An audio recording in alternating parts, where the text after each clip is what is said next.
2 Kings, chapter 18. Hezekiah, king of Judah. In the 3rd year of Hoshea, son of Elah, king of Israel, Hezekiah, son of Ahaz, king of Judah, began to reign. He was 25 years old when he became king, and he reigned in Jerusalem 29 years. His mother's name was Abijah, daughter of Zechariah. He did what was right in the eyes of the Lord, just as his father David had done. He removed the high places, smashed the sacred stones, and cut down the Asherah poles. He broke into pieces the bronze snake Moses had made, for up to that time the Israelites had been burning incense to it. It was called Nephushudan. Hezekiah trusted in the Lord, the God of Israel. There was no one like him among all kings of Judah, either before him or after him. He held fast to the Lord and did not stop following him. He kept the commands of the Lord had given Moses, and the Lord was with him. He was successful in whatever he undertook. He rebelled against the king of Assyria and did not serve him. From watchtower to fortified city, he defeated the Philistines as far as Gaza and its territory. In King Hezekiah's 4th year, which was the 7th year of Hoshea, son of Elah, king of Israel, Shalmaneser, king of Assyria, marched against Samaria and laid siege to it. At the end of 3 years, the Assyrians took it. The Samaria was captured in Hezekiah's 6th year, which was the 9th year of Hoshea, king of Israel. The king of Assyria deported Israel to Assyria and settled them in Hala, in Gozan, on the Harbor River, and in towns of the Medes.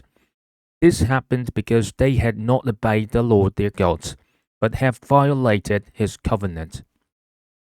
All that Moses, the servant of the Lord, commanded, they neither listened to the commands nor carried them out. In the 14th year of King Hezekiah's reign, Sennacherib, king of Assyria, attacked all the fortified cities of Judah and captured them. So Hezekiah, king of Judah, sent this message to the king of Assyria at Lachish: I have done wrong. Withdraw from me, and I will pay whatever you demand of me.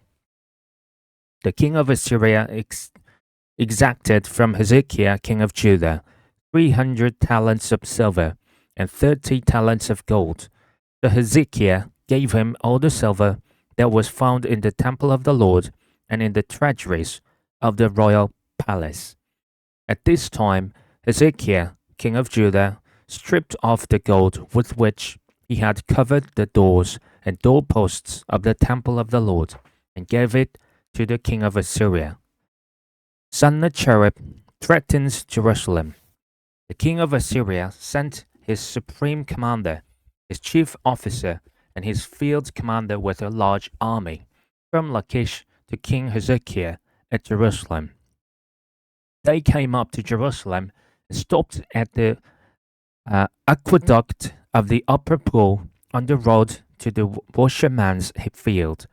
They called for the king, and Eliakim, son of Hilkiah, the palace administrator, Shebna, the secretary, and Joah, son of Asaph, the recorder, went out to them. The field commander said to them, Tell Hezekiah, this is what the great king, the king of Assyria, says. On what are you basing this confidence of yours? You say you have the counsel and the might for war, but you speak only empty words. On whom are you depending that you rebel against me? Look, I know you are depending on Egypt, that sprinted reed of a staff which pierces the hand of anyone who leans on it. Such is Pharaoh, king of Egypt, to all who depend on him. But if you say to me, We are depending on the Lord our God, isn't he the one whose high places and altars Hezekiah removed, saying to Judah and Jerusalem, You must not worship before this altar in Jerusalem? Come now, make a bargain with my master. the king of Assyria, I will give you 2,000 horses, if you can put riders on them. How can you repulse one officer of the least of my master's officials, even though you are depending on Egypt for chariots and horsemen? Furthermore, have I come to attack and destroy this place without word from the Lord?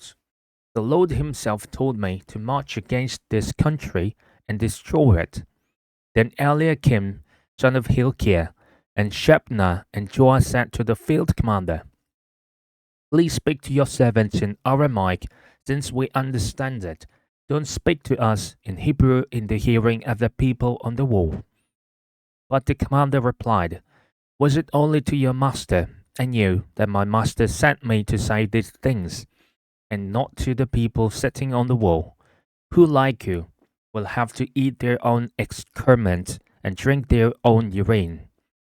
Then the commander stood and called out in Hebrew, Hear the word of the great king, the king of Assyria. This is what the king says. Do not let Hezekiah deceive you.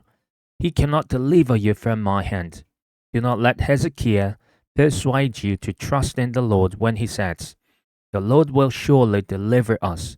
This city will not be given into the hand of the king of Assyria. Do not listen to Hezekiah. This is what the king of Assyria says. Make peace with me, and come out to me. And each of you will eat fruit from your own vine and fig tree, and drink water from your own cistern, until I come and take you to a land like your own, a land of grain and new wine, a land of bread and vineyards, a land of olive trees and honey. Choose life and not death. Do not listen to Hezekiah, for he is misleading you when he says, The Lord will deliver us. Has the God of any nation ever delivered his land from the hand of the king of Assyria? Where are the gods of Hamath and Arpad? Where are the gods of Sheraphim, Hena, or Ivah? Have they rescued Samaria from my hand? Who of all the gods of these countries has been able to save his land from me? How then can the Lord deliver Jerusalem from my hand? But the people remained silent and said nothing in reply, because the king had commanded, Do not answer him. Then Eliakim, son of Hilkiah, the palace administrator, Shimna, the secretary, and Joah, son of Asaph, the recorder, went to Hezekiah with their clothes torn and told him what the field commander had said. 2 Kings chapter 19. Jerusalem's deliverance foretold.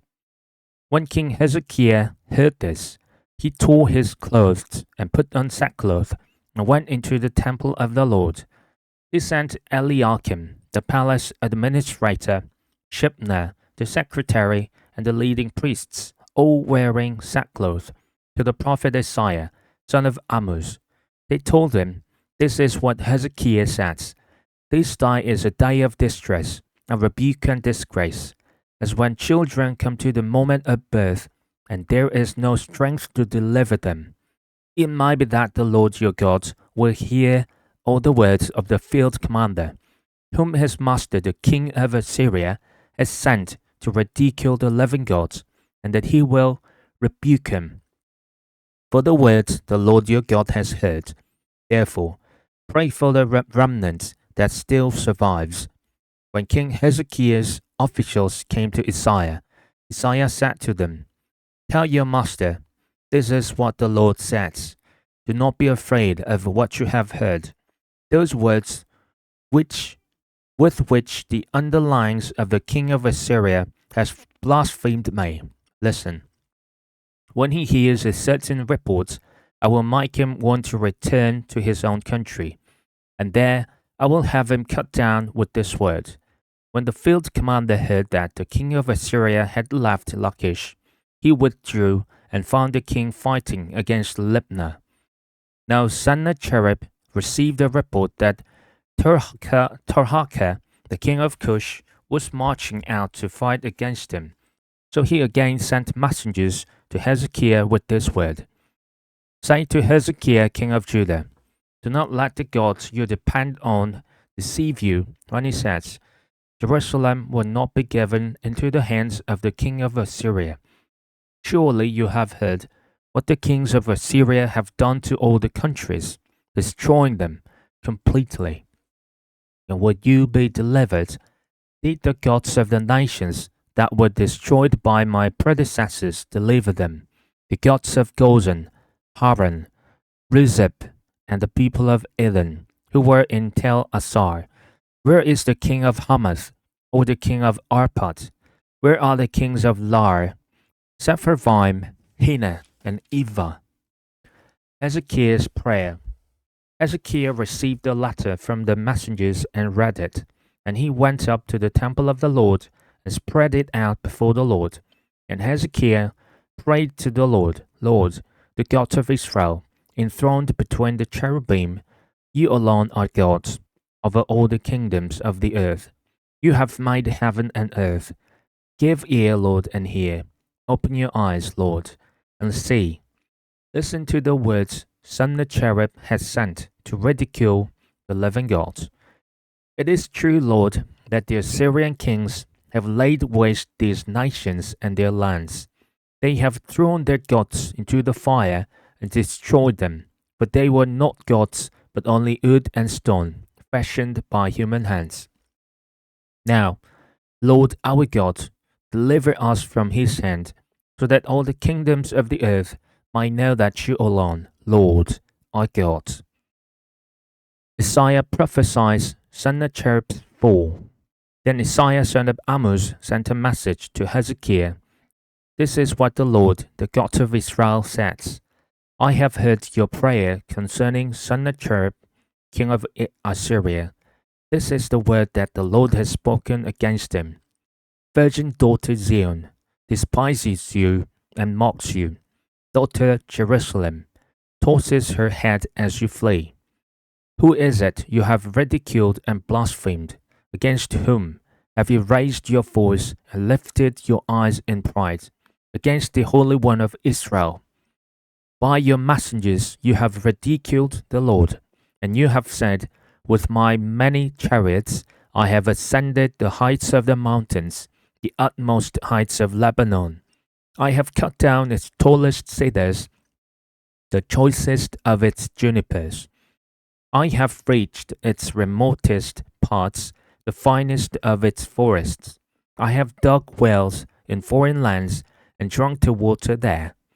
With the soles of my feet I have dried up all the streams of Egypt. Have you not heard? Long ago I ordained it. In days of old I planned it. Now I have brought it to pass that you have turned fortified cities into piles of stone. Their people, drained of power, are dismayed and put to shame. They are like plants in the field, like tender green shoots, like grass sprouting on the roof, scorched before it grows up.